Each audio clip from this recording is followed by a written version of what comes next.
ஆண்டவர் இயேசு கிறிஸ்துவில் பிரியமான சகோதரர்களே, அன்பு சகோதரிகளே,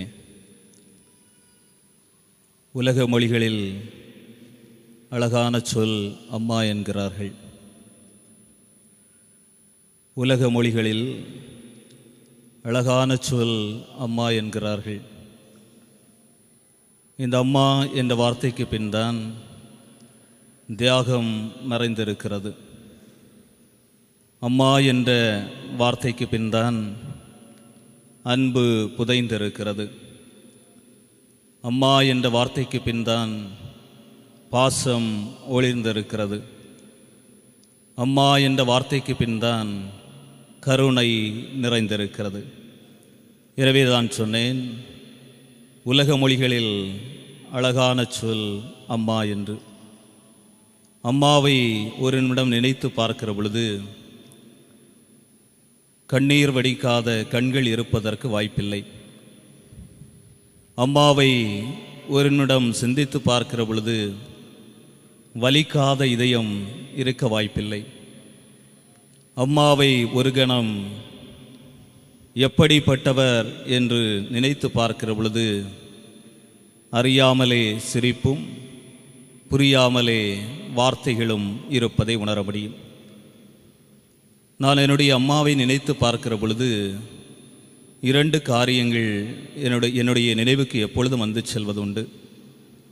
அம்மா அதிகமாக புதிய ஆடை அணிந்து நான் பார்த்ததே இல்லை.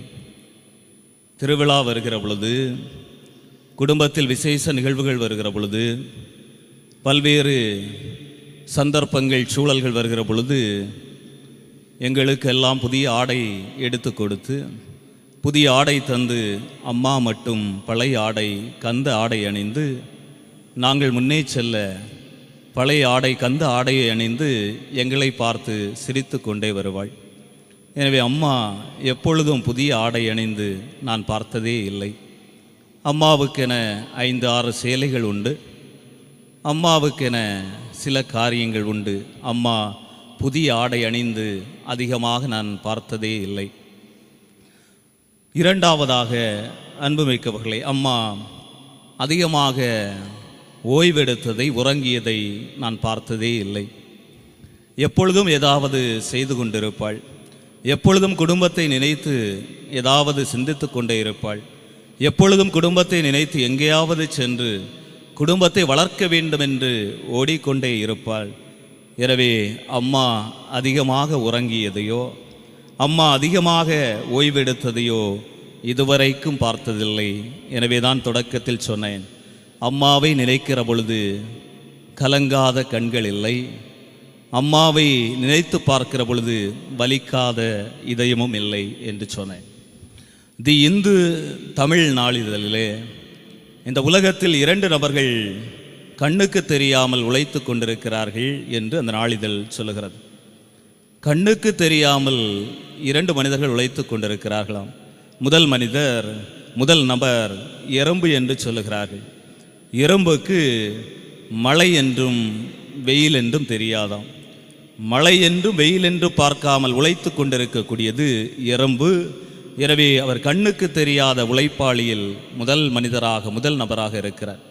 இந்த 2வது நபர் யார் என்று பார்க்கிற பொழுது அது தாய் என்று சொல்லுகிறார்கள். தாய் இரவு பகல் பார்க்காமல் உழைத்து கொண்டிருக்கிறாளாம். தாயினுடைய உழைப்புக்கு இரவு பகல் தெரியாது என்று அந்த நாளிதழ் சொல்லுகிறது. எனவே கண்ணுக்கு தெரியாமல் உழைத்து கொண்டிருக்கிற 2 நபர்களில் தாய் 2வது நபராக இருக்கிறார். எறும்புக்கு அடுத்தது. எறும்பு மழை வெயில் பார்க்காமல் உழைப்பதைப் போல தாய் இரவு பகல் பார்க்காமல் உழைக்கிறார். நாம் எழுமுன் எழுந்து எல்லாரும் தூங்கிய பிறகு தூங்குகிற தன்னிகர் இல்லாத தன்னலம் இல்லாத ஒரு உள்ளம் இந்த உலகத்தில் வாழ்ந்து கொண்டிருக்கிறது என்று சொன்னால் அதை தாய் என்று சொல்கிறார்.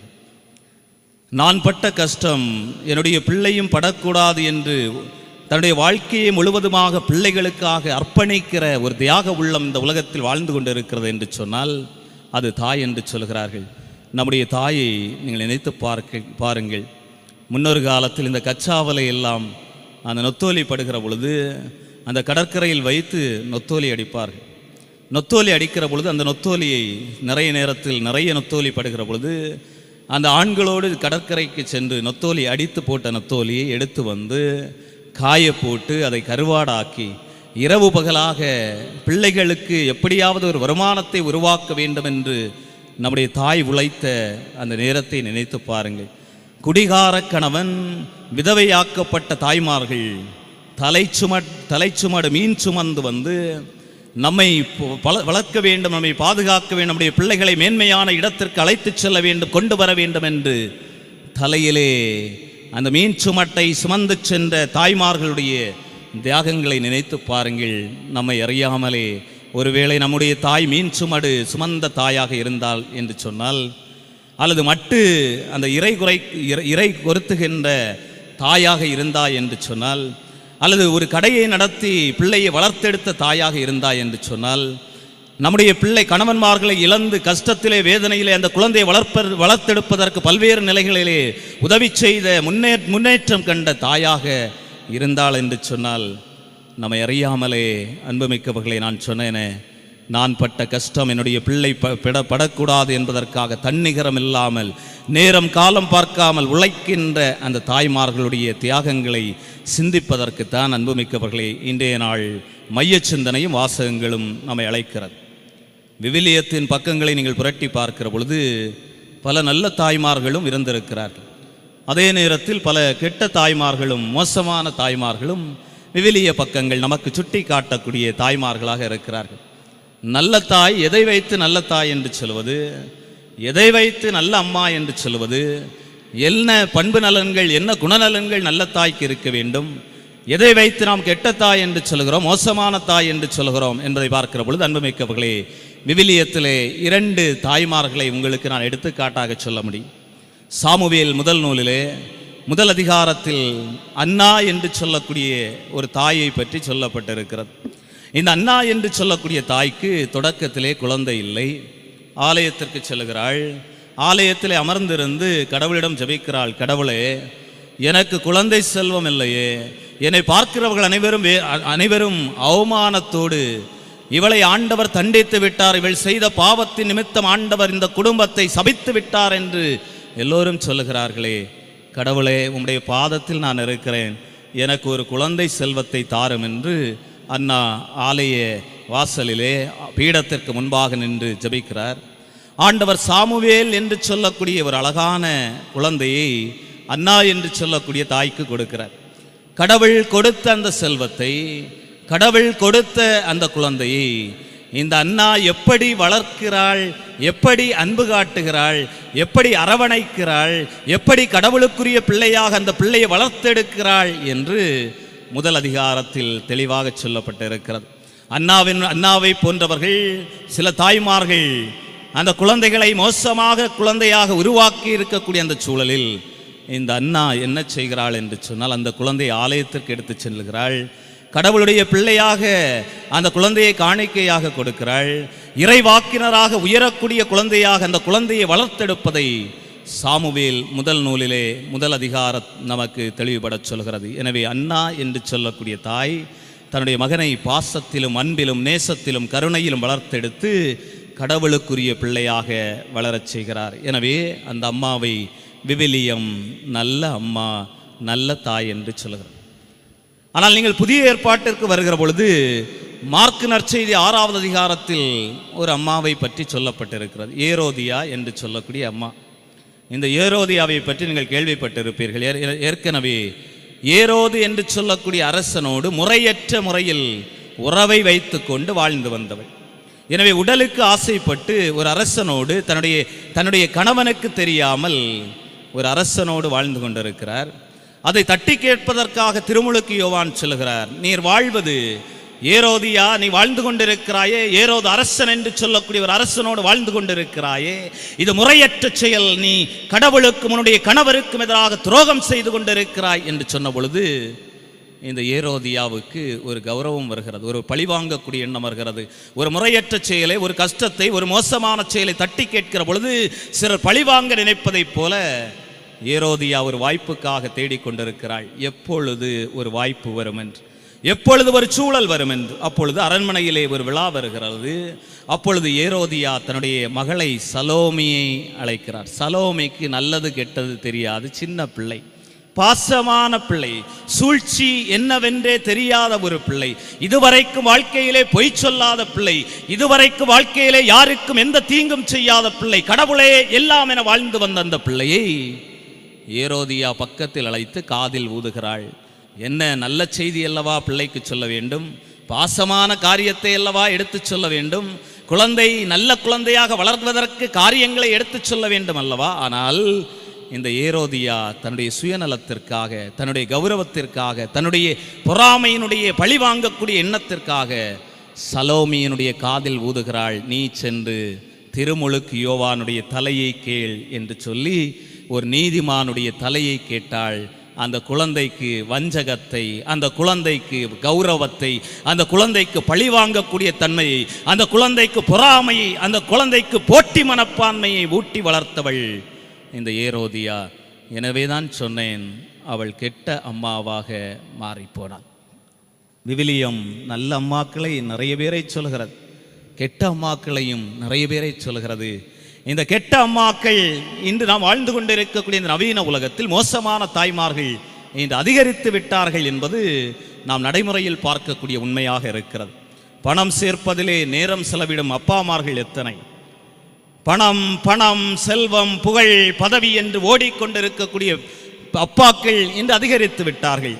மெகா சீரியல் பார்ப்பதிலே தங்களுடைய நேரத்தை செலவிடக்கூடிய தாய்மார்கள் இன்று அதிகரித்து விட்டார்கள். காலையில் எழுவதிலிருந்து இரவு உறங்கச் செல்லுகிற வரைக்கும் 11-12 மணி வரைக்கும் கல்யாண கனவு, சித்தி போன்ற சீரியல்களை பார்த்து கொண்டு கண்ணை விரித்து கொண்டு இதுவரைக்கும் கணவருக்காக அழுததில்லை, இதுவரைக்கும் குடும்பத்திற்காக அழுததில்லை, இதுவரைக்கும் பிள்ளையை நினைத்து அழுததில்லை, இதுவரைக்கும் தனக்கு இந்த சூழல் கடன் பிரச்சனை ஏற்பட்டிருக்கிறதே என்று சிந்தித்ததும் இல்லை.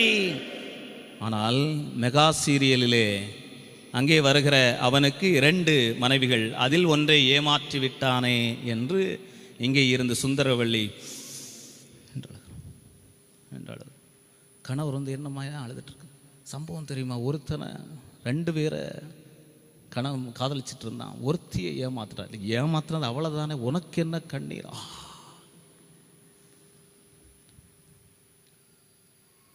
மெகா சீரியலுக்கும் உலக ஆடம்பரங்களுக்கும் மோகங்களுக்கும் அடிமையாக வாழ்ந்து கொண்டிருக்கக்கூடிய தாய்மார்கள் இன்று அதிகரித்து விட்டார்கள் என்பதை நாம் நடைமுறை வாழ்க்கையில் பார்க்கக்கூடிய உண்மையாக இருக்கிறது.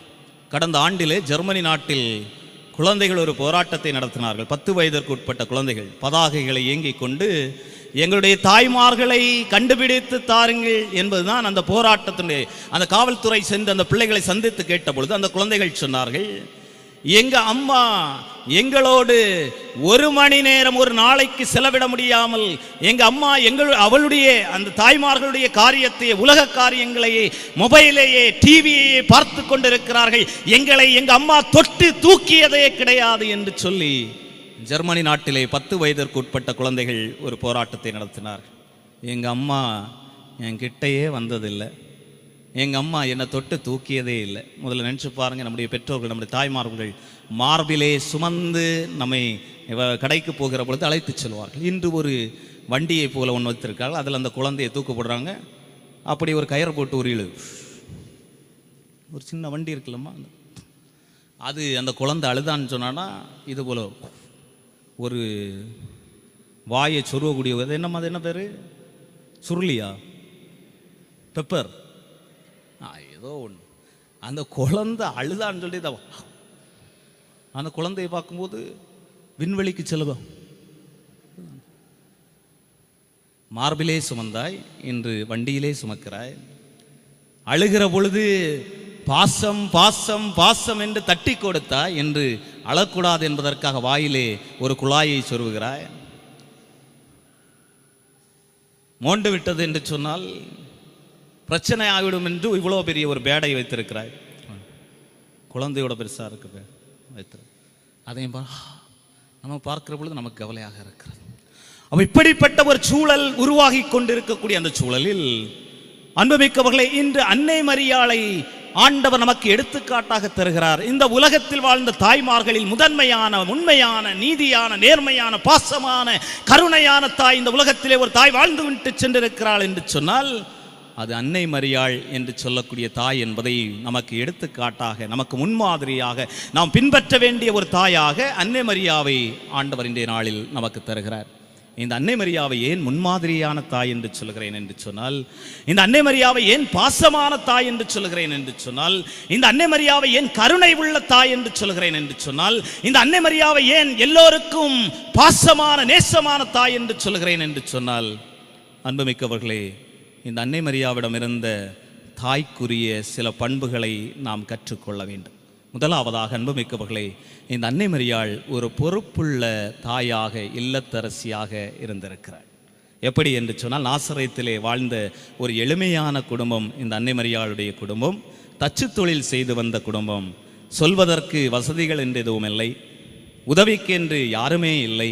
ஒரு ஏழ்மையான, அன்றாட வேலை செய்து அதிலிருந்து கிடைக்கிற பிழைப்பை வைத்து வாழ்ந்து கொண்டிருந்த ஒரு ஏழ்மையான குடும்பம். எனவேதான் ஆலயத்திலே ஆட்டை கொடுக்க முடியாமல் 2 மாடப்புறாக்களை கொடுத்தவள் அன்னை மரியாள். ஆனால் தனக்கென வந்த வருமானத்தை எப்படி கட்டுக்கோப்போடு வைத்து அந்த குடும்பத்தை பாதுகாப்போடு, அந்த குடும்பத்தை நல்ல வழியில், நேர்மையான வழியில், கட்டுக்கோப்போடு இந்த அன்னை மரியாள் வழி நடத்தினாள் என்பதை முதலாவதாக நாம் கடற்கரையில் வாழக்கூடிய தாய்மார்கள் கற்றுக்கொள்ள வேண்டும். பொறுப்புள்ள இல்லத்தரசி என்று சொன்னேன். ஆனால் இன்று யோசித்து பாருங்கள், இன்று இருக்கக்கூடிய தாய்மார்கள் இந்த குடும்பத்தை நிர்வகிக்கக்கூடிய, பொருளாதார ரீதியாக இந்த குடும்பத்தை, உங்களுடைய குடும்பத்தை கட்டி எழுப்பக்கூடிய, கிடைக்கக்கூடிய வருமானத்தை சேமித்து வைத்து குடும்பங்களை மேன்மையான இடத்திற்கு அழைத்து செல்லுகிற, ஈட்டுச் செல்லுகிற, கொண்டு செல்லுகிற தாய்மார்களுடைய எண்ணிக்கை இன்று குறைந்து விட்டது. இங்கிருந்து அரசு பஸ்ஸில் சென்றோம் என்று சொன்னால் அந்த குலுக்கலில் எலும்புக்கு ஏதோ ஆகும் என்று சொல்லி இங்கிருந்து ஒரு டாக்ஸியை பிடிக்கிறீர்கள். அங்கு சென்று போத்தீஸில் அவர் ஆடையை எடுத்து போடுவதற்கு முன்பே சொல்லுகிறீர்கள், குறைந்தது ஒரு 10,000 ரூபா பட்டு சாரியாக தூக்கு போடும். எந்த ஊர்லேருந்து வந்திருக்கீங்க? புதூர். சரி, படபட என்று போடுகிறார். எடுக்கிறீர்கள். எடுத்துவிட்டு பக்கத்தில் ஆரிய பவான் இருக்கிறது. அதில் பார்க்கும்போது புதூர்காரர் போடுகிறார். அங்கு வயிறு நிறைய, சில நேரம் மூச்சு விட முடியாத அளவில் சாப்பிட்டு விட்டு அங்கிருந்து ஒருவேளை 5 பஸ்ஸில் வந்தால் கொஞ்சம் நேரம் பிந்துவோம், ஆட்டத்தில் சாப்பிட்டதெல்லாம் வெளியே வந்துடும் சொல்லிட்டு அங்கிருந்து ஒரு டாக்ஸி பிடிச்சி வரீங்க. டாக்ஸி பிடிச்சிட்டு வந்துட்டு அந்த பைசா கொடுக்கும் பொழுது பக்கத்து வீட்டு சூசம்மாட்ட போய், எப்படி எங்கே போத்தீஸில் துணி எடுக்க போனேன், 10,000 ரூபா பட்டு சாரி, சாப்பாடு 7,600 ரூபா, டாக்ஸி எல்லாம் சேர்த்து 22,000 ரூபா, 20,000 ரூபா கொண்டு போனேன். பார்த்து கொஞ்சம் ஷார்ட்டேஜ் வந்துருச்சு, ஒரு 1,000 ரூபா கொடுவா அப்போ டாக்ஸிக்கார். துணி எடுக்க சென்ற சூசம்மா அங்கிருந்து வருகிற பொழுது பட்டு சாரி அதெல்லாம் தூக்கி கொண்டு வந்து இறுதியில் 2,000 ரூபாய் கடத்தோடு வந்து சேர்ந்தால் என்பதுதான் கடற்கரையில் உள்ள காரியமாக இருக்கிறது. ஆண்டிற்கு ஒரு முறை எத்தனை பட்டு சேலைகள்! திருவிழாவுக்கு சிலர் 10 நாள் 10 பட்டு சேலைகள் எடுக்கிறவர்களும் இருக்கிறார்கள். அங்கே கணவன் சவுதி அரேபியாவில், கத்தாரில் எல்லை தாண்டி சென்றால் சுட்டி விடுவார் என்ற ஒரு மோசமான, உயிருக்கு அச்சுறுத்தலான ஒரு சூழலில் அங்கே உழைத்து ரத்தத்தை வியர்வையாக்கி உழைத்து கொடுக்கிற அந்த காசை பணம் பார்க்காமல், உழைக்கிற உழைப்பினுடைய மேன்மை தெரியாமல், அவர் சிந்துகிற ரத்தத்தினுடைய அந்த வலியை புரியாமல் கண்டபடி செலவழித்து கொண்டிருக்கிற அந்த தாய்மார்களுக்கு அன்னை மரியாள் ஒரு முன்மாதிரியாக இருக்கிறாள். பொறுப்புள்ள குடும்ப தலைவியாக நீ வாழ் என்று சொல்ல. இரண்டாவதாக இந்த அன்னை மரியாவை பார்க்கிற பொழுது 2 வயதும் 2 வயதுக்கு உட்பட்ட குழந்தைகளை கொல்ல தேடுகிறான் என்று ஏரோது அரசன் கொல்ல தேடுகிறான் என்று தெரிந்தவுடன் அந்த குழந்தையை நடு இரவிலே தூக்கி கொண்டு ஓடுகிறாள். பார்த்தீர்களா?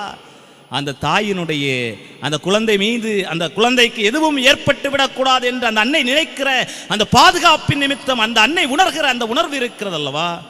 இன்று நிறைய பெற்றோர்களுக்கு அது இல்லை என்பதை நாம் அறிந்து கொள்ள வேண்டும்.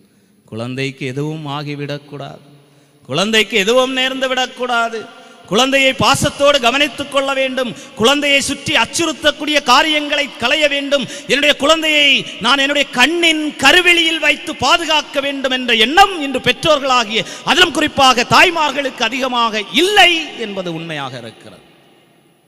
அதனால்தான் திருத்தந்தை பிரான்சிஸ் அன்பின் மகிழ்ச்சி என்ற திருத்தூது ஊக்குவரையில் அழகு 7 கேட்கிறார், உன்னுடைய பிள்ளை எங்கே இருக்கிறான் என்று கேட்கிறார். ஒரு நாளைக்கு உறங்கச் செல்வதற்கு முன்பாக ஒவ்வொரு தாய்மார்மையும் பார்த்து ஆண்டவர் கேட்கிறாராம். திருத்தந்தை சொல்கிறார், உன்னுடைய பிள்ளை எங்கே இருக்கிறான் என்று. இந்த கேள்விக்கு நீ பதில் சொல்ல வேண்டும். என் பிள்ளை பூசை நடக்கிற பொழுது எங்கே இருக்கிறான் என்று ஆண்டவர் கேட்கிறார். உனக்கு தெரியுமா எங்கே இருக்கிறார் என்று? உன்னுடைய பிள்ளை எங்கே இருக்கிறான் என்று ஆண்டவர் கேட்கிறார். அதற்கு ஒரு நாள் பதில் சொல்ல முடியுமா? என்னுடைய பிள்ளை கடவுளுக்குரிய பிள்ளையாக வளர்ந்து கொண்டிருக்கிறான், என்னுடைய பிள்ளை பாசத்திற்குரிய நல்ல குழந்தையாக வளர்ந்து கொண்டிருக்கிறான் என்று உன்னால் சொல்ல முடியுமா?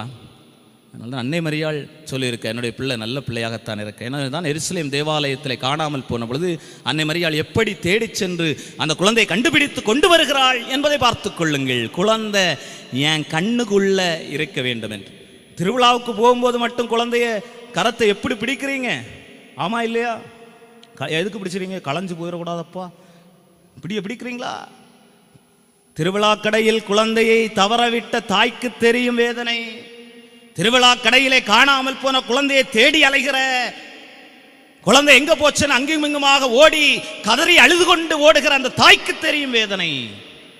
நானும் நிறைய நேரத்தில் பார்த்துருக்கிறேன். சில நேரங்களில் ஃபாதர் தான் முதல்ல அனௌன்ஸ் பண்ணுவார், சிறுவனை காணவில்லை, மஞ்ச சட்டையும் பச்சை பேண்டும் போட்டிருந்தார்.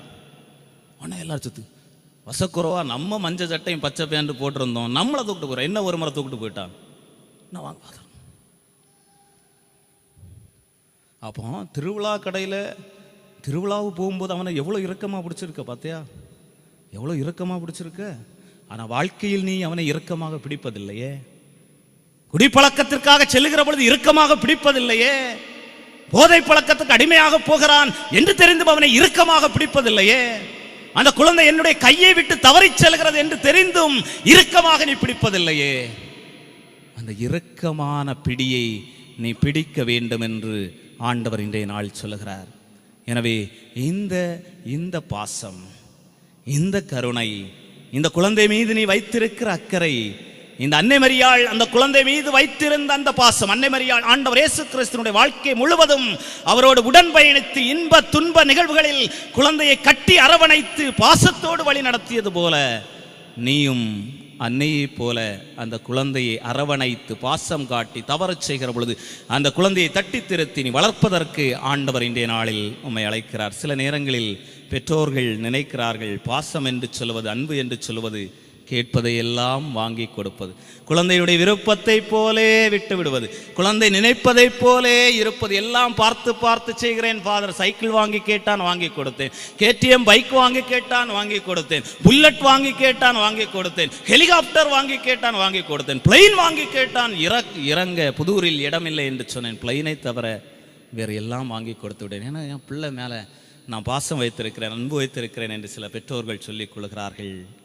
விவிலியம் சொல்லக்கூடிய பாசம், விவிலியம் சொல்லக்கூடிய அன்பு, தாய் கொண்டிருக்கக்கூடிய அந்த பாசம், குழந்தை மீது வைக்க வேண்டிய அன்பு என்று சொல்வது விவிலியம் காட்டக்கூடியது வேறு. நீ நினைப்பதை போல குழந்தைக்கு நல்ல ஆடை உடுத்தி நல்ல உணவு கொடுத்து boost, Complan, Horlicks, noodles, fried rice போன்ற உணவுப் பொருட்களை வாங்கி கொடுத்து, அல்லது இந்த உலகத்திலே நீங்க இந்த பகுதியில் காணக்கூடிய உயர்ந்த பள்ளிகளில் கொண்டு சேர்த்து அந்த குழந்தையை விஞ்ஞானியாக்குவது அந்த குழந்தை மீது கொண்டிருக்கக்கூடிய பாசம் அல்ல, அன்பு இல்லை. மாறாக விவிலியம் சொல்கிறது, ஒரு தாய் தன் மகன் மீது மகள் மீது அன்பு கொண்டு வைத்திருக்கிறான் என்று சொன்னால் இந்த 3 காரியங்களையும் செய்வாள் என்று விவிலியம் தெளிவுபட சொல்கிறது. முதல் காரியம் நீதிமொழிகள் நூல் 1ஆம் அதிகாரம் 8வது இறைவார்த்தை சொல்கிறது, ஒரு தாய் நல்ல தாய் என்று சொன்னால், ஒரு அம்மா நல்ல அம்மா என்று சொன்னால், பாசமான அன்புமிக்க அம்மா என்று சொன்னால், முதலில் அந்த தாய் செய்ய வேண்டியது அந்த குழந்தைக்கு புத்திமதி சொல்ல வேண்டும், அறிவுரை சொல்ல வேண்டும், நல்லது எது கெட்டது என்று எடுத்து சொல்ல வேண்டும், தீமை எது நன்மை எது என்று எடுத்து சொல்ல வேண்டும். அந்த குழந்தையை எப்படி வளர்க்க வேண்டும், அவன் எப்படி வர வேண்டும் என்று ஒவ்வொரு நாளும் சொல்லி சொல்லி வளர்க்க வேண்டும் என்று நீதிமொழிகள் நூல் 1ஆம் அதிகாரம் 8வது இறைவார்த்தை சொல்கிறது. எந்த தாய் புத்திமதி சொல்ல தவறுகிறாளோ அந்த தாய் பாசமான தாய் இல்லை, அந்த தாய் அன்பு கொண்ட தாய் இல்லை என்று நீதிமொழிகள் நூல் தெளிவாக சொல்கிறது. இரண்டாவது காரியமாக நீதிமொழிகள் நூல் சொல்லுவது 13வது அதிகாரம் 24வது இறைவார்த்தையில் சொல்லப்பட்டிருக்கு. பிறம்பை கையாளாதவர் மகனை நேசிக்காதவர், மகனை நேசிப்பவரோ அவனை தண்டிக்க தயங்கக்கூடாது என்று நீதிமொழிகள் நூல் சொல்கிறது. அப்படின்னு சொன்னா குழந்தை தவறு செய்கிற பொழுது அடிக்கணும், தண்டிக்கணும், அந்த குழந்தைக்கு தப்பு என்று சொல்லணும், 4 கடினமான வார்த்தையை பயன்படுத்த வேண்டும், அந்த குழந்தையை திருத்துவதற்கு நீ பிறம்பை எடுக்க வேண்டும் என்று நீதிமொழிகள் நூல் சொல்கிறது. எனக்கு நல்லா ஞாபகம் இருக்கு. நான் சின்ன பிள்ளையாக இருக்கும்போது எங்கள் அம்மா சொல்லுவாங்க, நீ தப்பு செஞ்சான்னு சொன்னா, அல்லது நீ ஸ்கூலுக்கு போகாமல் ஒழிச்சு கிடந்தேன்னு சொன்னானா, அல்லது எப்பொழுது கெட்ட வார்த்தை பேசினேன்னு சொன்னானா, பெரிய ஆட்கள் மதிப்பு கொடுக்காமல் இருந்தான்னு சொன்னானா, எங்கள் வீட்டுக்கு வாசலில் மிக்கேல் அது உண்டு, அந்த ஈட்டி வச்சுருப்பார் பார்த்தீங்களா, கீழே ஒரு பாம்பு கிடக்கும், இவர் நீ வீட்டு உள்ளே வரும்போது இந்த மிக்கேல் அது அந்த ஈட்டியை வச்சு ஒன்று குத்துவார் என்று சொன்னோம். இப்போ நமக்கு ஏதோ பூசை போகாமல் ஒழிச்சு கிடந்துட்டு கோயிலில் போகும்போது இருக்கு, இந்த வீட்டுக்கு போகும்போது இருக்குல்ல, கையங்காலெலாம் கொஞ்சம் ஆட்டமாக இருக்கும். இல்லை இப்படி சொல்கிற சின்ன பையன்லாம் நமக்கு தெரியும், குத்துவாரா குத்த மாட்டாரான்னு நமக்கு எங்கே தெரியும், அந்த சின்ன பையனாக இருக்கும்.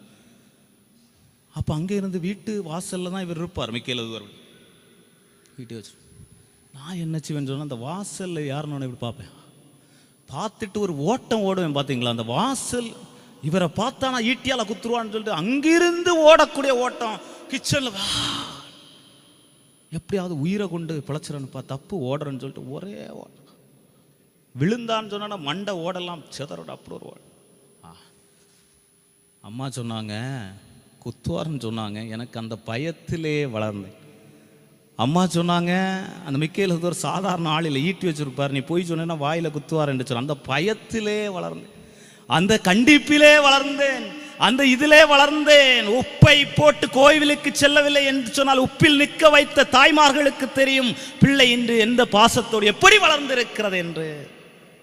தவறு செய்கிற பொழுது ஓட ஓட விரட்டி அடித்த தாய்மாருக்கு தெரியும் இன்று அந்த மகன் எந்த அளவிற்கு ஒழுக்கமுள்ள பிள்ளையாக வளர்ந்திருக்கிறான் என்று சொன்னேன். எனவே தான் சொன்னேன், பிறம்பை எடுக்காத தாய் குழந்தையை நல்ல குழந்தையாக, அன்புள்ள பாசமுள்ள குழந்தையாக வளர்ப்பதற்கு வாய்ப்பில்லை என்று நீதிமொழிகள் நூல் சொல்கிறது.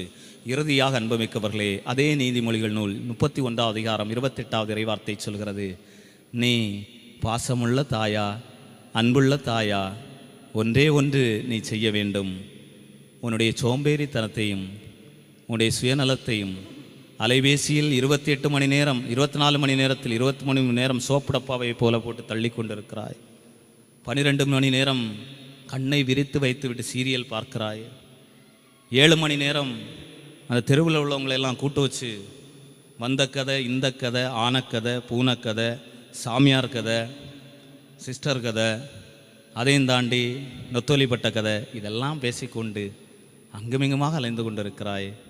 போயிரு, வீட்டில் இரு, அந்த அந்த பகுதி சொல், வீட்டில் இரு, பிள்ளையை பார், கொஞ்ச நேரம் கூட இரு, என்ன மோனன்னு கேளு, எப்படி சாப்பிட்டியா, ஸ்கூலில் என்ன நடந்ததுன்னு கேளு. எதுவும் தெரியாமல் சாப்பிட்டதெல்லாம் சாப்பிட்டுட்டு கண்ணையும் வீங்கி, சில நேரங்களில் ஆலயத்தில் அந்த குழந்தைகளை அந்த அம்மா கண்ணை விரிச்சிட்ருக்கு, என்ன நடக்கு என்றே சில குழந்தைகளுக்கு தெரிவதில்லை. அந்த குழந்தை அன்போடும் பாசத்தோடும் வளர்க்க வேண்டிய பொறுப்பு உனக்கு இருக்கிறது. இல்லை என்று சொன்னால் இந்த ஆலய பீடத்திலிருந்து சொல்கிறேன், கடவுள் ஒருவர் இருக்கிறார், அவருக்கு நீ கணக்கு கொடுக்க வேண்டும். திருமணத்தில் 2வது திருமணம் நீங்கள் செய்கிற பொழுது 2வது காரியம் என்ன காரியம்? முதல் காரியம் என்ன? குடும்பமாக வாழ்கிறது. 2வது நோக்கம் என்ன? திருமணத்தினுடைய நோக்கம் ஏமா, திருமணத்தினுடைய 2வது நோக்கம் என்ன? மலேசியாவில் டூரு போகிறது, அதானே 2வது நோக்கம் என்ன? 2வது நோக்கம் குழந்தைகளை பெற்றெடுத்து, சிலர் நினைக்கிறார்கள் 2வது நோக்கம் குழந்தைகளை பெற்றெடுத்தல். அதுக்கு பிறகு வரக்கூடிய காரியம் தான் குழந்தைகளை பெற்றெடுத்து கிறிஸ்தவ நெறிமுறையில் கடவுளுக்குரிய பாசமுள்ள, அன்புள்ள, கருணையுள்ள நல்ல பிள்ளைகளாக வளர்த்தெடுப்பது உன்னுடைய பொறுப்பு. அந்த அன்பையும் அந்த பாசத்தையும் அந்த அரவணைப்பையும் உன்னுடைய குழந்தைக்கு கொடு. நீ பெரிய ஆளாக இருக்கிற பொழுது அதே நீ கொடுத்த பாசத்தையும் நீ கொடுத்த அரவணைப்பையும் நீ கொடுத்த அன்பையும் அந்த குழந்தை உனக்கு திரும்ப தரும். எல்லாம் கொடுத்து வாங்குவது தான் நீ செய்கிற ஒவ்வொன்றும். உன்னுடைய குழந்தைக்கு பார்த்து பார்த்து செய்கிற அனைத்தும் உன்னுடைய குழந்தை வழியாக உனக்கு வந்து சேரும். ஆமென்.